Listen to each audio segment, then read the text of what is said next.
على رسوله الكريم أما بعد فأعوذ بالله من الشيطان الرجيم بسم الله الرحمن الرحيم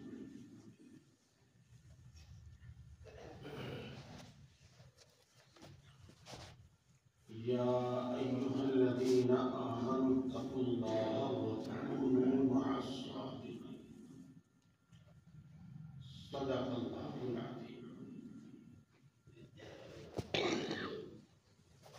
دوستو، کئی سالوں سے آپ میری بات سن رہے ہیں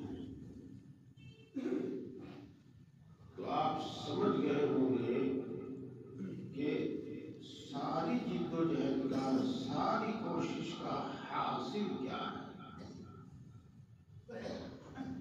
ساری جد و جہد، ساری محنت کا حاصل و خلاصہ صرف اور صرف ایک بات ہے کہ ہم اپنی زندگی دین کے مطابق گزاریں، بس. اور اس کے علاوہ کوئی دوسرا مقصد نہیں. اور دین کیا ہے؟ اس کو دوسرے الفاظ میں کہہ دیا جائے کہ ساری جد و جہد کا حاصل و خلاصہ یہ ہے کہ ہم اپنی زندگی اللہ کے حکموں کے مطابق گزاریں، بس، اور کچھ نہیں. اور اللہ ایسی ذات ہے کہ ہر آدمی اس بات کو تسلیم کرتا ہے، مانتا ہے کہ ہاں، ہم سب کو اللہ کے حکم کے مطابق ہی زندگی گزارنی چاہیے.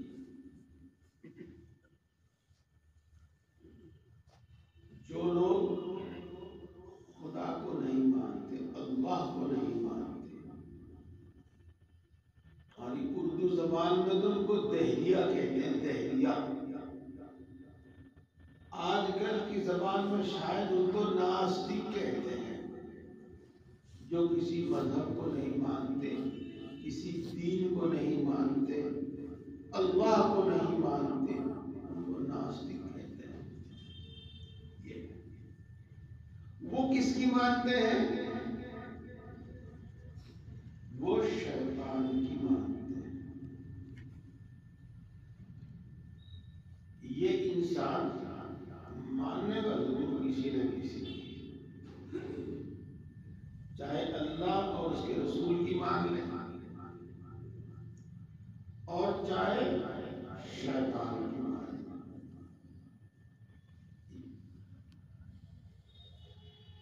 اسی واسطے قرآن پاک میں ایک جگہ ارشاد فرمایا ہے کہ تم شیطان کی عبادت مت کرو،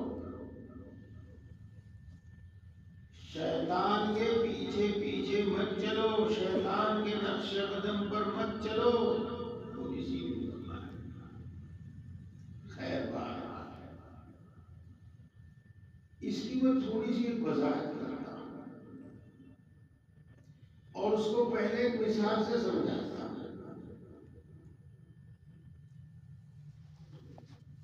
کھانا کھانے کا ایک طریقہ تو یہ ہے کہ 2 روٹی ہاتھ میں رکھو، اس پہ چٹنی یا سالن جو بھی کچھ ہو آپ کا وہ اور کھا لو. بیٹھ کے بھی کھا سکتا ہے، چلتے پھرتے بھی کھا سکتا ہے. کھانا کھانے کا ایک طریقہ تو یہ. اور کھانے کے اور بھی بہت سے طریقے ہیں جو ہم دیکھتے ہیں. اور کھانا کھانے کا ایک طریقہ ہم یہ دیکھتے ہیں کہ بھائی یا تو ہم ٹیبل پر، یہ دسترخوان پر بیٹھتے ہیں، وہاں پر جو بھی ہمارے پاس ہوتا ہے کھانے پینے کی چیزیں، چٹنی، اچار، وہ سب وہاں پر سجائی جاتی ہے، رکھی جاتی ہے. پھر آدمی اطمینان اطمینان سے بیٹھ کر کھاتا ہے. تو کھانے کا ایک طریقہ وہ ہوا اور کھانے کا ایک طریقہ یہ ہوا. اور بھی بہت سارے طریقے ہیں. بس دین کا مطالبہ یہ ہے کہ اللہ کا مطالبہ یہ ہے کہ جس طرح اللہ کے رسول بتائے اس طرح کھانا، اور اس سے بہتر کوئی دوسرا طریقہ ہو نہیں سکتا. اللہ سے زیادہ ہمارا کوئی ہمدرد نہیں، خیر خواہ نہیں، اور اللہ سے زیادہ جاننے والا، علم والا اور کوئی نہیں. بات امید ہے کہ سمجھ میں آ گئی. بھائی یہ بتائیے سر، آدمی طرح طرح سے کماتا ہے، تو کمانے کی تو ہمیں ضرورت ہے، حکم ہے. بس اتنی بات ہے کہ اللہ کے حکموں کے مطابق کمانا. مثالوں سے بات خوب سمجھا. مثال کے طور پر ایک اور لے لو بات کہ انسان کی ایک ضرورت ہے، نفسانی ضرورت کہہ لو اس کو، وہ پوری کرتا ہے. اس کے دنیا بھر میں بہت سارے طریقے ہیں. ایک طریقہ یہ ہے کہ آدمی شریعت کے حکموں کے مطابق نکاح کر کے اور پھر اپنی وہ ضرورت پوری کرے. اس ضرورت کے پوری کرنے سے انکار نہیں کیا، روکا نہیں، منع نہیں کیا، بس طریقہ بتا کہ اس طرح ساری زندگی میں یہی مطالبہ ہے. پوری زندگی میں یہی مطالبہ ہے، اور یہ مطالبہ بالکل اپنی جگہ درست ہے. جیسا کہ میں نے کہا کہ اللہ اور اس کے رسول سے زیادہ ہمارا کوئی ہمدرد نہیں، اور اللہ اور اس کے رسول سے زیادہ علم والا اور کوئی نہیں. ایک بات. اب اگلی بات چلتا ہے.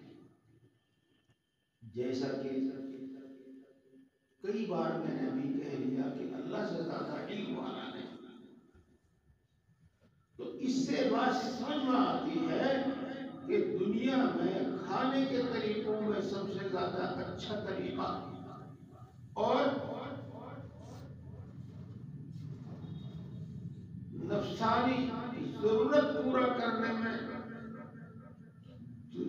بہت سارے طریقوں میں سے سب سے اچھا طریقہ وہ اللہ کے رسول کا بتایا ہوا ہی ہے.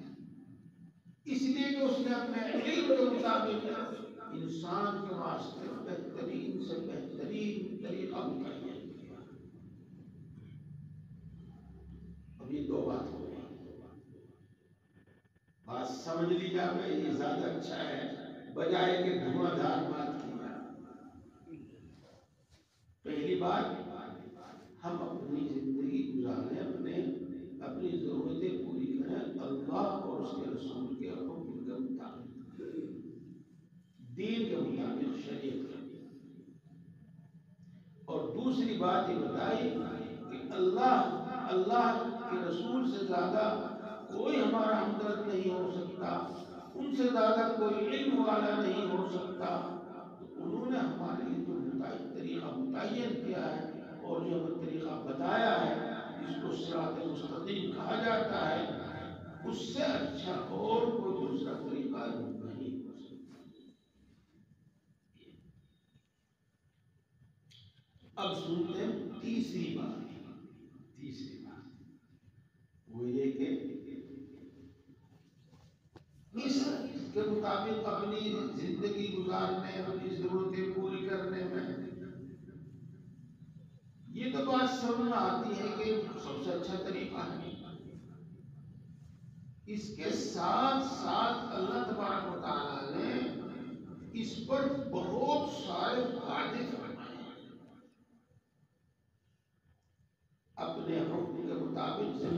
گزارنے اور اپنے بھیجے ہوئے دین کے مطابق زندگی گزارنے میں اللہ تبارک و تعالیٰ نے ہم سے بہت سارے وعدے فرمائے ہیں۔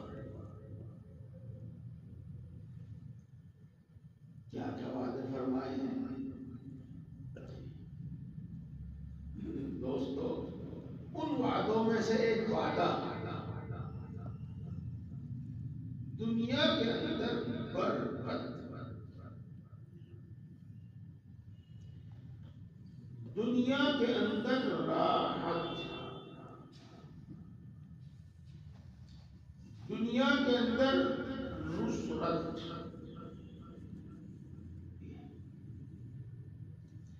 اور ان وعدوں میں سے ایک وعدہ مرنے کے بعد جنت۔ تفصیل بتایا کرتا ہوں قرآن پاک کی آیتوں سے، حدیثوں سے، لیکن بات پوری ہو جائے اس لیے اسی طرح لے کر چلتا ہوں۔ انشاءاللہ 7:15 تقریباً ہو جائے گا۔ ہاں بس 20 تک ختم کر دیں۔ اللہ نے آخرت میں وعدہ فرمایا ہے جنت۔ اب آپ ایک بات اور سمجھیں، اب ماشاءاللہ جیسے دھیان سے سن رہے آپ بالکل سمجھ گئے۔ زندگی یہ دنیا ہی کی نہیں ہے، بلکہ یہ انسان اب کبھی ختم نہیں ہوگا، یہ بھی اب ہمیشہ باقی رہے گا۔ اس دنیا سے ایک دوسری دنیا میں منتقل ہو جائے گا جس کو عالم برزخ کہتے ہیں، ہم اور آپ اس کو قبر کہتے ہیں، اور وہاں سے پھر عالم آخرت میں منتقل ہو جائے گا، اسی کو ہم جنت کہتے ہیں، اور عالم آخرت ہی کا ایک حصہ ہے جس کو جہنم کہتے ہیں۔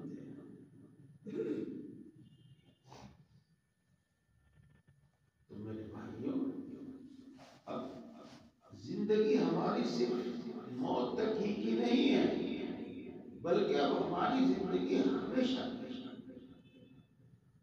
اور آخرت کو کسی نے نہیں دیکھا تو قبر کے حال سے کوئی واقف نہیں،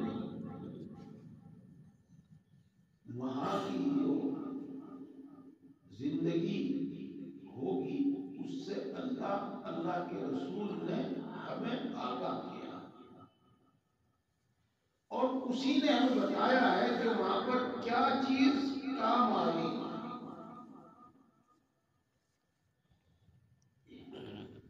اور صحیح بات تو یہ ہے کہ انسان کو تو اپنی اس زندگی کا بھی نہیں پتا،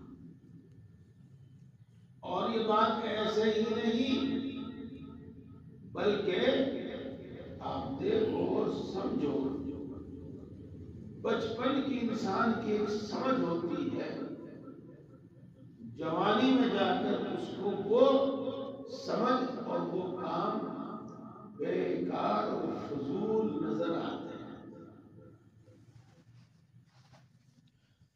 اور جوانی میں انسان کی ایک سمجھ اور عقل ہوتی ہے، بڑھاپے میں پہنچتے پہنچتے اس کو جوانی کے وہ کام غلط نظر آنے لگتے ہیں۔ تجربہ ہوگا ماشاءاللہ، آپ میں بزرگ بھی ہیں، جوان بھی ہیں، تجربہ ہوگا۔ مثال کے طور پر اب تو شاید نہ ایسے کھیل کھیلنے جاتے ہوں، لیکن بچوں کی فطرت تو پرانی ہے، وہی ہے، جب موقع ملے گا آج وہ کھیلنے کے ہی، ریت پڑا ہوا ہے گیلا سا، اس میں پیر رکھ کے اور پیر پہ ریت چڑھا کے خوب تھک تھکا کے پیر باہر نکال لیا. کیا ہو گیا؟ میرا ایک گھر بن گیا. پھر دوسرا، پھر تیسرا، پھر چوتھا، پھر پانچواں، پتہ نہیں کتنے گھر بنا لیے. اسی کے ساتھ اور دوسرے بچے بھی ہیں وہاں، وہ بھی اپنے شوق کے حساب سے گھر بنا رہے ہیں اور اپنے گھر بنا بنا کر خوش ہیں، موج مستی میں مگن ہیں، خوش ہیں. ایک دوسرے پر فخر بھی کر رہا ہے، میرا اچھا ہے، میرے زیادہ ہے.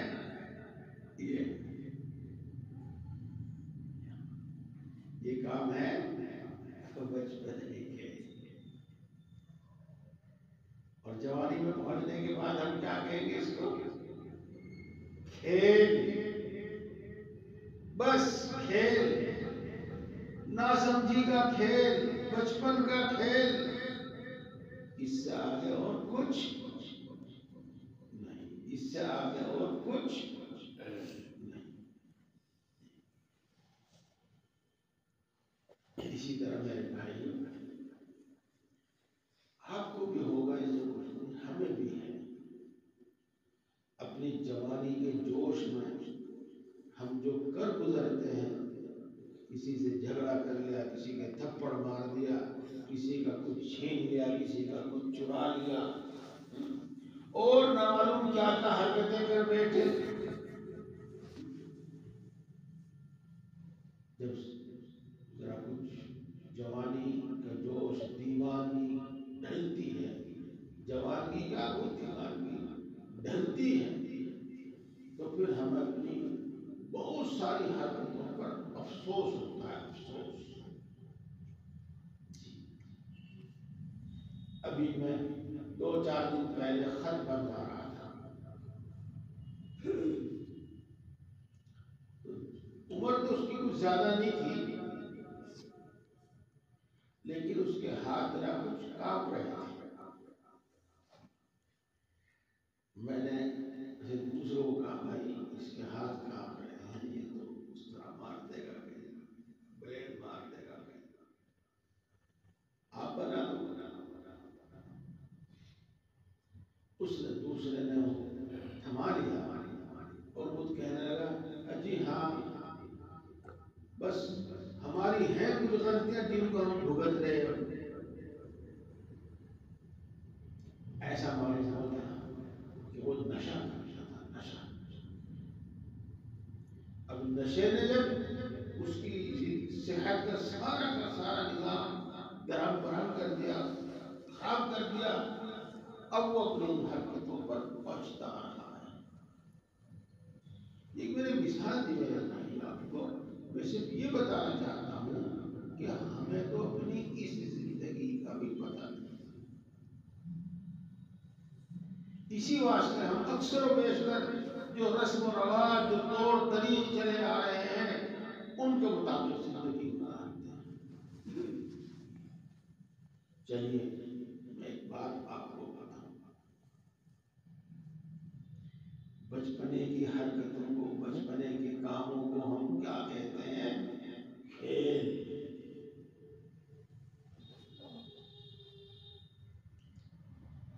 پوری زندگی بچپن کے حرکتوں کو کہتے ہیں ہم کھیل.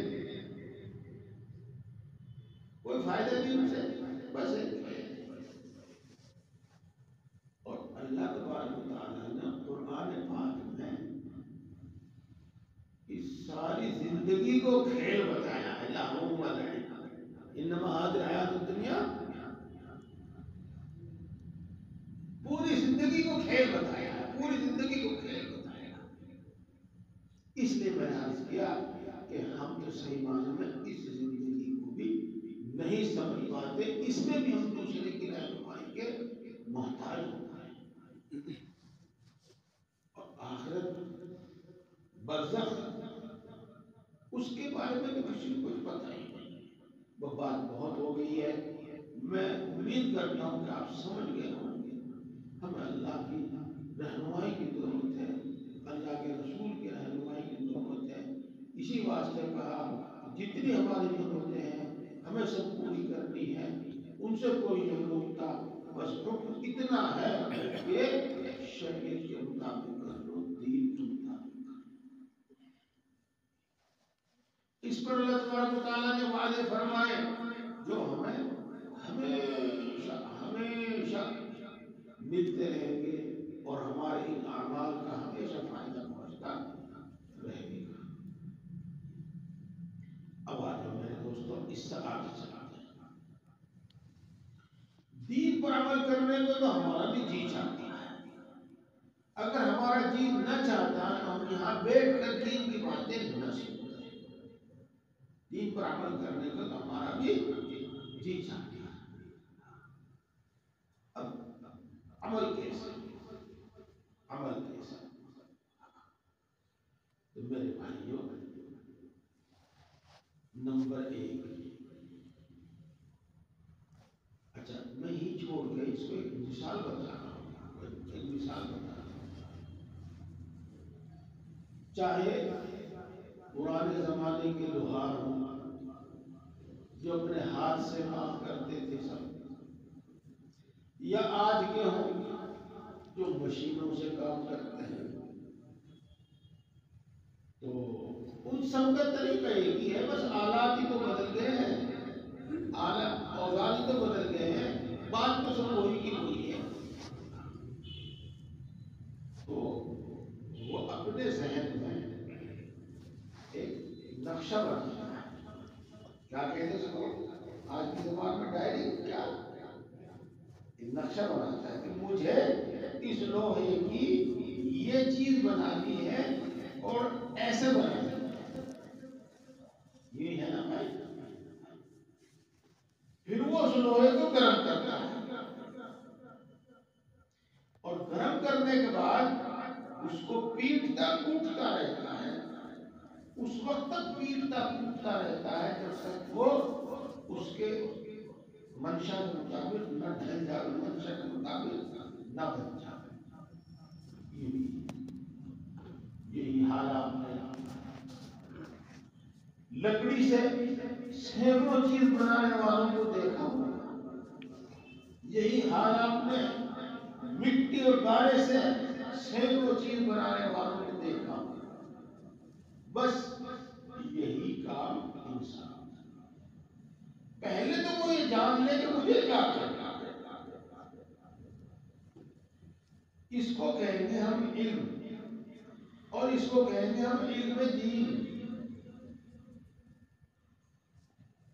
اور اس کے بعد پھر مجاہدے کے ذریعے مشقت اٹھا کر ہمیں اپنے آپ کو اس کے مطابق ڈھالنا. اس کو کہتے ہیں مجاہدہ.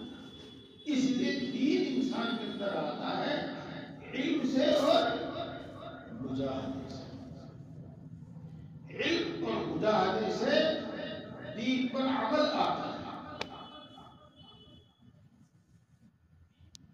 اس کی ایک میں مثال دیتا ہوں. رات آپ نے سنا، ماشاءاللہ بہت دیر تک اطمینان سے آپ نے سنا، اور اس سب کا حاصل یہ تھا کہ ہم اپنے آپ ہم دین کی مضبوط بنیادوں کو مضبوط کریں اور دین کی بنیادی باتوں پر عمل کریں. ان میں سے بات چلی تھی کہ اللہ اور اس کے رسول کے حکم میں کسی بھی قسم کا شک و شبہ نہ ہو. اللہ اور اس کے رسول کی بات میں بالکل شک و شبہ نہ ہو، پورا پورا یقین ہو. یہ ہم نے جان لیا.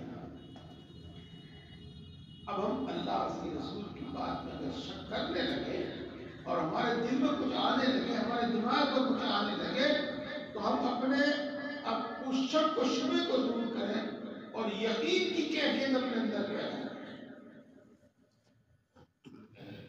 اگر اس میں ہمارے دماغ میں کوئی اعتراض، کوئی اشکال ہو تو کسی عالم کے سامنے رکھ دو، وہ اس کا حل کر دے. اور اس کے بعد بھی یقین کی وہ کیفیت نہ ہو جو ہونی چاہیے، تو پھر کسی بزرگ سے بھی کرو.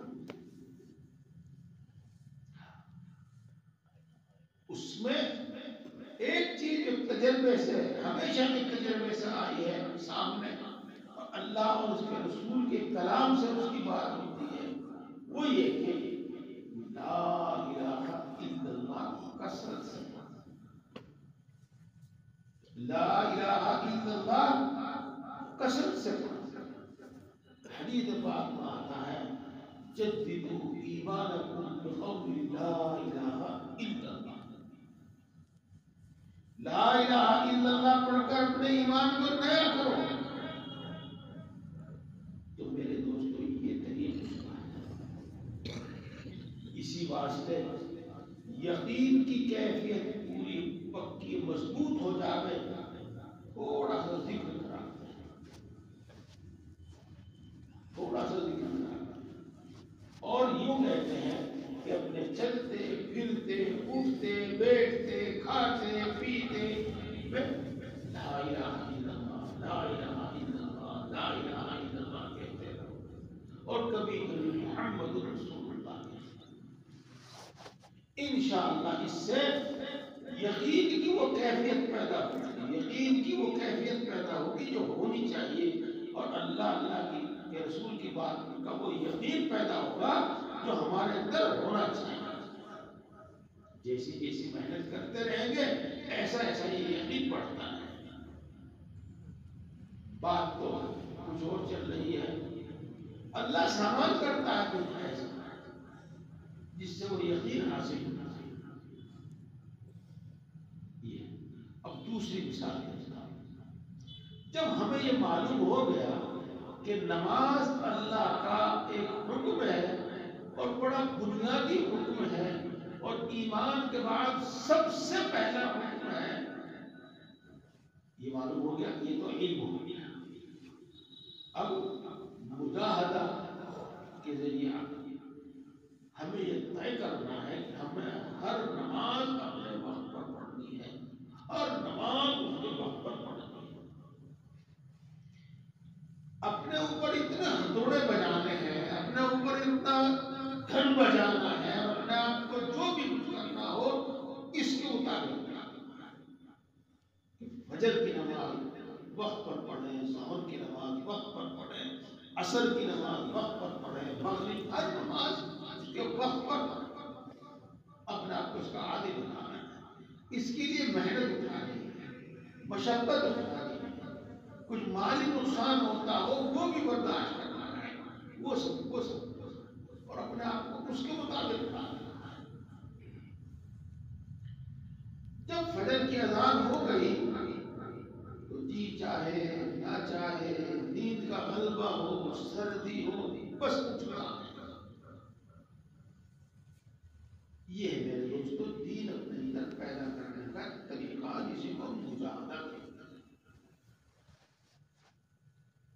اور پورے دین میں اسی طرح سے جانو۔ ہاں بھائی روزہ رکھنا ہے، روزہ رکھنا اللہ کے بنیادی احکام میں سے ایک حکم ہے، دین کے بنیادی احکام میں سے ایک حکم ہے، رکھنا ہے۔ اس میں کوئی رکاوٹ بنتا ہے، کوئی بھی کام رکاوٹ بنتا ہے، ہمیں وہ رکاوٹ دور کرنی ہے۔ اور روزہ رکھنے میں ہمیں جو مشقت پیش آتی ہے اس مشقت کو برداشت کرنا ہے کہ بہرحال روزہ رکھنا، اسی کا نام مجاہدہ۔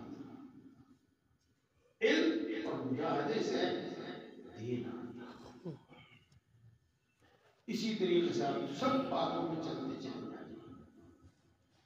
آج کل کی جو عیب ہے کچھ، یہ فیشن ہے آج کل کی جو کچھ، اور وہ خاص طور سے پڑھے لکھے لوگوں میں، خاص طور سے روپے پیسے والے خوشحال لوگوں میں پیدا ہو گیا نشہ، جوا، سٹا۔ بات تو کچھ اور چل رہی ہے لیکن دماغ میں ذہن میں جو بات آ جاوے وہ کہہ دینی چاہیے۔ ایک شخص نے اپنی کوششوں سے اور جیسے جیسے بھی ایک شخص سے 55 لاکھ روپے لیے کاروبار میں لگائے، سارے جوئے سٹے میں ختم کر کے بھاگ گیا۔ 55 لاکھ دوسروں کے ہوتی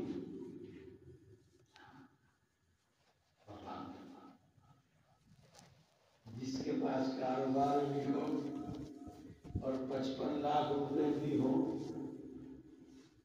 اس کے لیے کیا دقت، کیا دشواری؟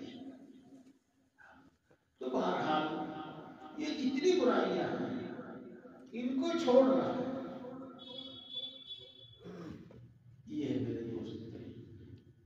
اس کے لیے تین چیزیں آسانی پیدا کرتی ہیں۔ آسان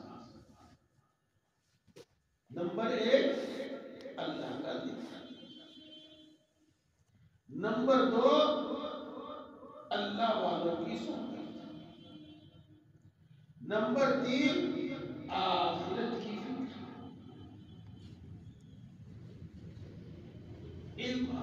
علم سے اور مجاہدے سے عمل ہوگا، اور ذکر سے، اللہ والوں کی صحبت سے اور آخرت کی فکر سے یہ علم اور مجاہدہ آسان ہو جائے۔ بس میں اپنی بات ختم کرتا ہوں، اور پوری بات امید ہے کہ آپ سمجھ گئے ہوں گے۔ ہمیں حکم اللہ کے حکم کے مطابق اور دین کے مطابق زندگی گزارنی ہے، اور زندگی گزارنے کا سب سے اچھا طریقہ یہی ہے۔ اور اللہ رب العزت نے اس پر اتنے وعدے فرمائے ہیں کہ ہماری ہر ضرورت، ہر موقع کی ہر ضرورت اللہ کے وعدوں کے مطابق پوری ہوتی ہے۔ اور اس پر عمل کرنے کا طریقہ میں نے بتایا کہ بنیادی چیز ہے علم اور مجاہدہ، اور اس میں سہولت پیدا کرنے والی ہے تین چیز: اللہ کا ذکر، اللہ والوں کی صحبت، اور آخرت کی فکر۔ میرے بھائیوں، جب ہم دین اپنے اندر پیدا کرنا چاہیں، دیندار بننا چاہیں، تو یہ کام کریں۔ مفتی یونس صاحب ماشاءاللہ یہاں پر اسی طرز پر، اسی طریق پر کام کر رہے ہیں۔ ان تمام پروگراموں میں آپ شریک ہوں، اس کے مطابق دین سیکھتے رہو اور عمل کرتے رہو۔ سہارنپور میں بھی ہمارا ہر مہینے ایک پروگرام ہوتا ہے عصر سے اشراق تک، وہاں آپ تشریف لائیں۔ بس وہی بات کہ ساری جدوجہد کا اور کوئی دوسرا مقصد نہیں، ایک ہی مقصد ہے کہ ہم اللہ کے حکموں کے مطابق زندگی گزارنے لگے، دین کے مطابق اور شریعت کے مطابق زندگی گزارنے لگے۔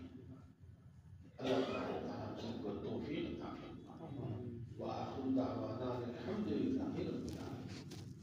سبحان اللہ وبحمدہ، سبحان اللہ وبحمدہ۔